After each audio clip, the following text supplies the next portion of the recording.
Bienvenido a la última reforma eOrchardsMinistry/edu. En esta hora vamos a hablar acerca del capítulo 2, específicamente en la página número 15, titulada Una visión general del Antiguo Testamento. En el video anterior estuvimos hablando acerca de la importancia y la infalibilidad del Antiguo Testamento. Ahora vamos a hablar acerca del panorama completo, o sea, una manera más fácil de cómo entender el Antiguo Testamento. Es fácil sentirse un poco confundido o un poco agobiado cuando vemos tantos libros en el Antiguo Testamento. Pero siguiendo esta narrativa de la cual vamos a hablar en breve, lo más probable es que se te va a hacer un poco más fácil entender cómo estudiar tu Biblia, específicamente el Antiguo Testamento. El Antiguo Testamento es la historia de la nación de Israel, una nación singular y distinta de todas las naciones de la tierra, por el hecho mismo de que Dios entró en una relación de pacto con ellos. Desde el principio, el pueblo de Israel mostró ser un poco distinto, mostró ser un pueblo separado para Dios, y esto es algo lo cual el Señor le llama la atención. En una parte de las Escrituras, el Señor dice que los escogió por su insignificancia o por lo pequeño que es este pueblo. Ahora vamos a leer los tratos de Dios con la humanidad. El Antiguo Testamento se divide en dos partes distintas, cubriendo cada una de ellas varios miles de años de historia. La primera es Génesis del capítulo 1 al capítulo 11, que constituye un registro de los tratos de Dios con la humanidad en general. Desde el capítulo 1 al capítulo 11, Dios no está tratando con el pueblo de Israel. Por cierto, el pueblo de Israel ni siquiera existía la humanidad completa. Vemos que el trato de Dios originalmente no era con un pueblo en específico, era con la humanidad completa. Así que enseñar que en el Nuevo Testamento Dios escoge al pueblo, al pueblo gentil como su nuevo pueblo es algo totalmente incorrecto. El propósito de Dios no era hacer acepción de pueblo, hacer acepción de personas y tener un trato solamente con un pueblo. El propósito de Dios era para la humanidad completa. La Biblia dice porque Dios no quiere que ninguno se pierda, sino que todos procedan al arrepentimiento. Y esta narrativa la vemos en Génesis del 1 al 11. Vemos que el plan de Dios no era para el pueblo de Israel nada más, era para la humanidad completa, que constituye un registro de los tratados de Dios con la humanidad en general. Durante aquellos tiempos no hubo ningún grupo especial como la iglesia o la nación de Israel. Los tratos de Dios eran como los individuos. Por cuanto no conocemos la fecha exacta de la creación del universo, no podemos decir con certidumbre, como algunos dicen, que Génesis del 1 al 11 cubre un periodo de 2000 años. Simple y sencillamente no sabemos cuánto tiempo pasó. Sabemos que en Génesis 1 no existía la humanidad y ya para Génesis 11 existían grandes grupos, a tal punto que la maldad se esparció alrededor de toda aquella área de Palestina.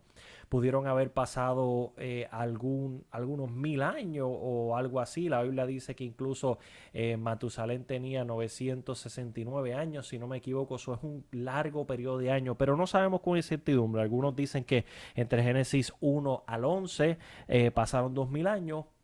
La realidad del caso es que no podemos confirmar el tiempo en específico. Hay muchos que no se ha registrado acerca de estos años primero de la humanidad, pero se incluyen 4 importantes acontecimientos realmente el relato de la caída del hombre, primer acontecimiento más importante. Número 2, el gran diluvio de los tiempos de Noé, la división de la humanidad y la Torre de Babel. Lo primero que acontece en estos primeros 11 versículos es primero que todo la caída del hombre. Ahí empieza el problema, la caída del hombre. Segundo, el diluvio en los tiempos de Noé. El hombre se lanzó a su pecado y tuvo que ser destruido por Dios a través del diluvio. Luego la división de la humanidad en la Torre de Babel fue la gota que colmó el vaso, ¿verdad? Que sí, los hijos de los hombres volvieron a pecar ante los ojos de Dios y el Señor tuvo que confundir sus lenguas en Babel. Babel significa pueblos, ¿verdad? Que sí, y Dios tuvo que dividir en las lenguas de aquellos pueblos y separar y esparcir a la humanidad. ¿Por qué el Señor tomó la decisión de esparcir a la humanidad en Babel? Bueno, porque el Señor le había dicho al hombre un mandato bien sencillo: esparcíos y poblad la tierra. Dios en ningún momento le dijo al hombre: edifiquen ciudades y habiten dentro de ella. Los tratos de Dios con Israel. Ya discutimos el trato de Dios con la humanidad. Ahora, después del versículo 11 del libro de Génesis, vemos cómo Dios comienza a tratar en específico con un pueblo, el cual Él escoge a través de un pacto que Él crea con un hombre llamado Abraham. La segunda parte distintiva del Antiguo Testamento ocurre alrededor de 2000 años. De esto sí lo podemos confirmar. Esta parte comienza con Génesis capítulo 12 e incluye todo el resto del Antiguo Testamento. Génesis capítulo 12 es el capítulo clave de la Biblia. ¿Por qué Génesis capítulo 12 es el capítulo clave de la Biblia? Porque marca el comienzo de la relación íntima con Dios, con su pueblo Israel. El pacto abrámico. En este pacto Dios promete que hará de Abraham una grande nación. Una grande nación. Los primeros libros fundamentales, Génesis, Éxodo, Números y Josué, registran la formación de la nación de Israel. Al fin de tener una nación, deben existir tres elementos básicos: un pueblo, una ley y una tierra. Hasta el día de hoy, para que nosotros podamos ser la nación americana, tenemos que ser, primero que todo, un pueblo, ¿verdad? Un pueblo distinguido. Segundo, una ley que rija nuestra manera de vivir. En nuestro caso como americano es nuestra Constitución, escrita en 1776 por los padres fundadores de esta nación. Y luego, una tierra en la cual habita el pueblo escogido y se lleven a cabo las leyes que ya han sido prescritas. Y eso básicamente muestra la fundación del pueblo de Israel.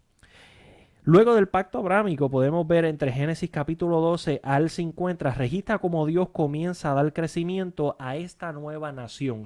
Dios promete a Abraham que iba a crear de él un pueblo. Dios promete a Abraham que les iba a entregar una nación, que él iba a ser su Dios y ellos iban a ser su pueblo. Y entre Génesis capítulo 12 a 50 podemos ver cómo esa nación que Dios le prometió a Abraham se separa de los diferentes habitantes de la tierra a través del pacto de la circuncisión y comienzan a formar lo que se llama la nación de Israel. Al final de Génesis, la nación ha llegado a alrededor de 75 personas nada más, lo que generalmente no es considerado como una gran nación, pero durante los 275 años entre Génesis y Éxodo tuvo lugar una explosión demográfica. Para el tiempo del Éxodo, la población de la nación había crecido a más de 2 millones. El elemento demográfico de la nación había quedado completado. Desde el capítulo 12 al 50 podemos ver cómo esta nación de apenas 75 personas explota a través de los próximos 275 años y llegan a ser alrededor de 2 millones de personas. Si usted sabe cuál es la población de Puerto Rico, hace algunos años atrás eran 4.500.000, ahora quedan 2.800.000. Es como tomar el pueblo de Puerto Rico completo en solamente 275 años. Esto es sumamente sustancial. Yo le puedo hablar de lo que yo sé. Puerto Rico lleva más de 500 años de su establecimiento. Sin embargo, en solamente 275 años, Dios lleva a un pueblo de 75 personas nada más. En 275 años se convierten en 2 millones de personas que fundan la nación judía. La ley de Moisés. Ya tenemos un pueblo. Ya tenemos un pacto, ahora hace falta una ley para regir a ese pueblo. Luego de poder funcionar como una nación legítima, Israel necesitaba un código de leyes para registrar su vida. Israel había sido esclavizado en Egipto durante el periodo entre Génesis y el Éxodo, pero librada milagrosamente por Dios, y su líder humano era Moisés.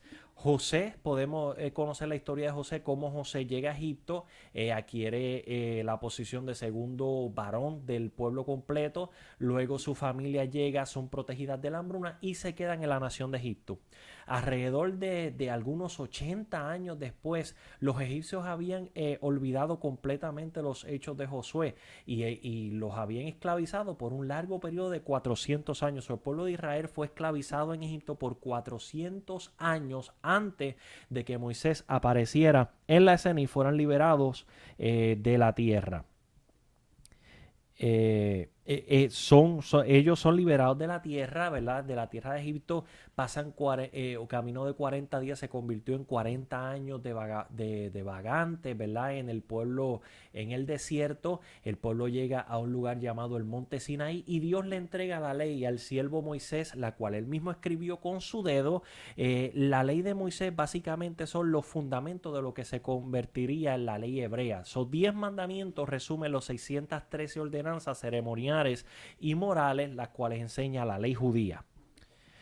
Esto se convertiría en la constitución del pueblo de Israel. El Señor más adelante les enviaría a que lo escribieran en las puertas, a que lo escribieran en los corazones. Los judíos llegaron a tener la ley de Jehová puesta en un rollo en esta parte de su brazo. Usted ha entrado a un establecimiento judío y ha visto un palito como de este tamaño en la puerta, el cual el judío lo toca y bendice a Jehová y entra. Dentro de ese rollito se encuentran los 10 mandamientos. Incluso hoy en día pues ellos lo usan en un brazalete o en una cadena. Y llegó a tal punto en el cual Jehová les dice, ellos se lo amarraban aquí como en una chapa, ¿verdad? Se lo amarraban aquí en una chapa y Jehová les dice, no lo pongan en su frente, no se lo pongan en las manos, escríbanlo en la tabla de vuestros corazones. Ahora bien, ya tenemos un pueblo, ya tenemos un pacto, ya tenemos una ley, ahora es tiempo de la tierra. Y la tierra que forma el panorama de esta narrativa es la tierra prometida o Canaán, la que Dios le prometió a Abraham. Cuando terminó el año ante el monte Sinaí, Israel partió para poseer la tierra. Estuvieron un año frente al monte Sinaí y luego partieron para poseer la tierra prometida, la tierra de Canaán. Esta tierra formaba parte del pacto de Dios, había celebrado con Abraham, hacían unos 400 años atrás, o 400 años atrás Dios le había prometido a Abraham que le entregaría un pueblo, le entregaría una tierra y una ley, y ya ahora el pueblo estaba listo 400 años después para adquirir esa tierra que Dios le había prometido a su patriarca Abraham. Finalizando aquel periodo de disciplina, Israel se dirigió a la ribera del oriente del río Jordán. 40 años en el desierto siendo perfeccionados, siendo disciplinados, siendo moldeados. En la disciplina del pueblo de Israel llegó a tal punto que de todos los que entraron, ninguno de los adultos que salieron de Egipto entraron a la tierra prometida. Cero, nada.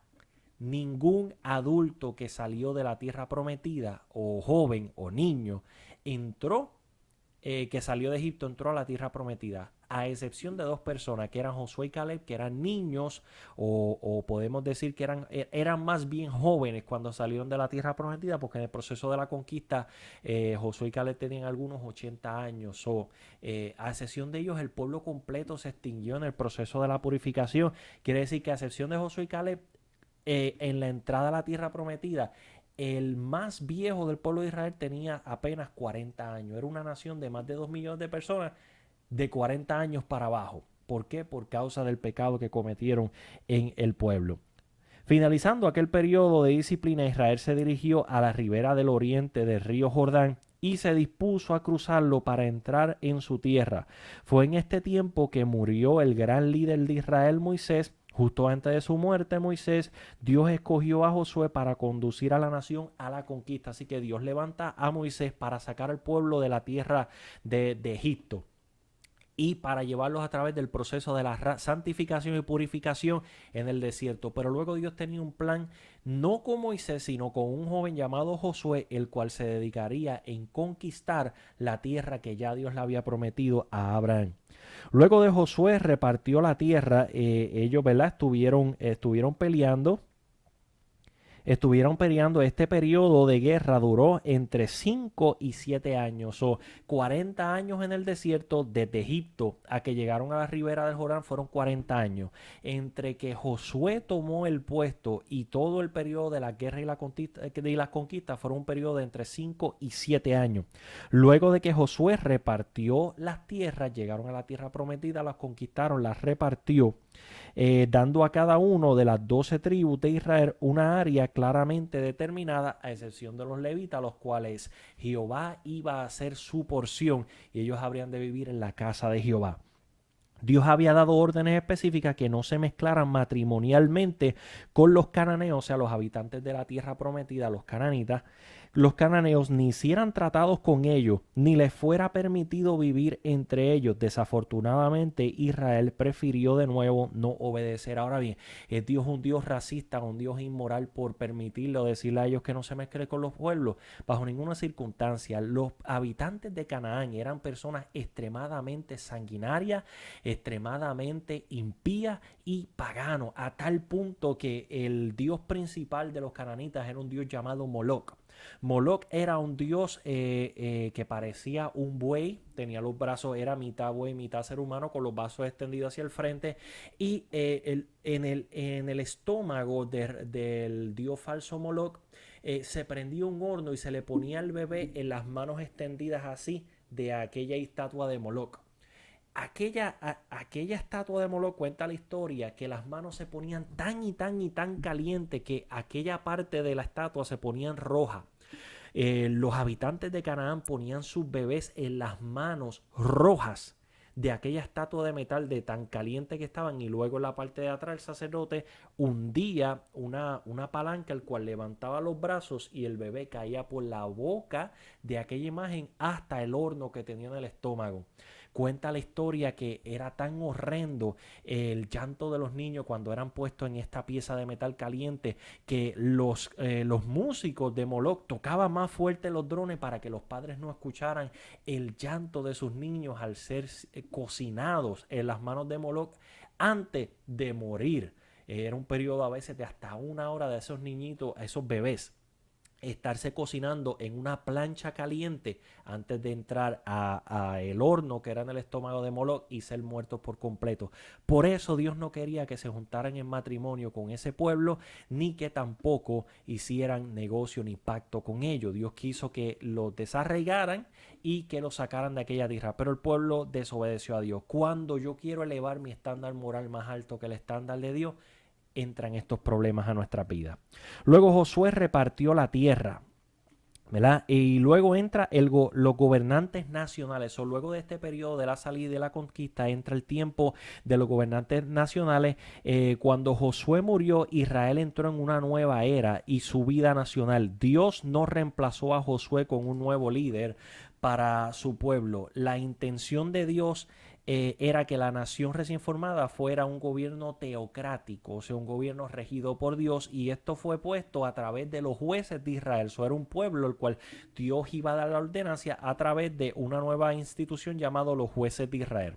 El periodo de los jueces dura alrededor de 300 años y fue una institución el cual lamentablemente falló porque el pueblo desobedece al Señor y el pueblo de Israel vuelve y cae en crisis. Después de 3 siglos repetidos, o sea, 300 años de fracaso, Israel demandó un rey humano. A pesar de que esto continúa un repudio a su gobierno, Dios permitió que Saúl fuera el primer rey de Israel, y el periodo de los fueron 300 años del periodo de los jueces. Luego esto, el pueblo de Israel entra en 450 años bajo el dominio de reyes, empezando por Saúl, el cual fue el primer rey, entra por 450 años. Ahora usted dice, ¿por qué el Señor permitió la poligamia de Salomón o la poligamia de David? Bueno, cuando el plan de Dios, el propósito de Dios fue que la nueva nación Jerusalén fuera un pueblo, recuerda, un pueblo, una ley y una tierra regida por Dios. Las 3 cosas que él le prometió a Abraham. Pero por causa de la maldad del pueblo, el pueblo no supo vivir dentro de una teocracia con el liderato de un juez. Así que el pueblo le demanda a Dios que le levante reyes como la de los otros pueblos. Ahora bien, cuidado con lo que tú deseas porque se puede llevar a la realidad, ¿verdad? Los reyes de los otros pueblos se quedaban con las mujeres, con las pertenencias que usted tenía, y el Señor le advierte a través de Samuel que los reyes iban a tomar a sus hijas como esposas, a sus hijos para que vayan a la batalla, y lo mejor de vuestras tierras y lo mejor de vuestros pueblos. Así que la poligamia y el desenfreno moral que podemos ver en los reyes era parte del castigo de Dios para un pueblo rebelde que desechaba la teocracia que venía, que era el propósito original de Dios, el cual era la teocracia para su pueblo. Amén. Mire lo que dice, la nación dividida. Debido a los debido a los pecaminosos caminos de Salomón, Dios juzgó a la familia de David, dividiendo a la nación en dos reinos separados. La nación se separó y luego de esto fueron entregados el reino del norte a los asirios y el reino del sur, o sea, Judá, fue entregada a Babilonia. Luego de esto Dios no habla por un periodo de 400 años hasta que el silencio de Dios es interrumpido por el ángel Gabriel, el cual trae el mensaje del alumbramiento de María y el nacimiento de Cristo. Así que, en resumen, la era del Antiguo Testamento y la historia del pueblo de Israel se divide en la era de la formación, comenzando por Abraham en el 2090 a.C., el pueblo ley y tierra que dura algunos 715 años hasta Josué. En Josué, en el año 1375, antes de Cristo, empieza la era de la teocracia, el cual se extiende por 332 años, sacerdotes y jueces. Luego, en el 1043, hasta Saúl comienza la era de la monarquía. Esta era dura 457 años. Dentro de ella podemos ver unidos, divididos y solitario el pueblo de Israel, hasta que llegamos a Jeremías en el 586 a.C. para comenzar la era de la restauración, que duraría 156 años con el cautiverio, el regreso y el tiempo de Nehemías en el 430. Era de la formación, era de la teocracia, era de la monarquía y era de la restauración. Dios te bendiga y procede al próximo video.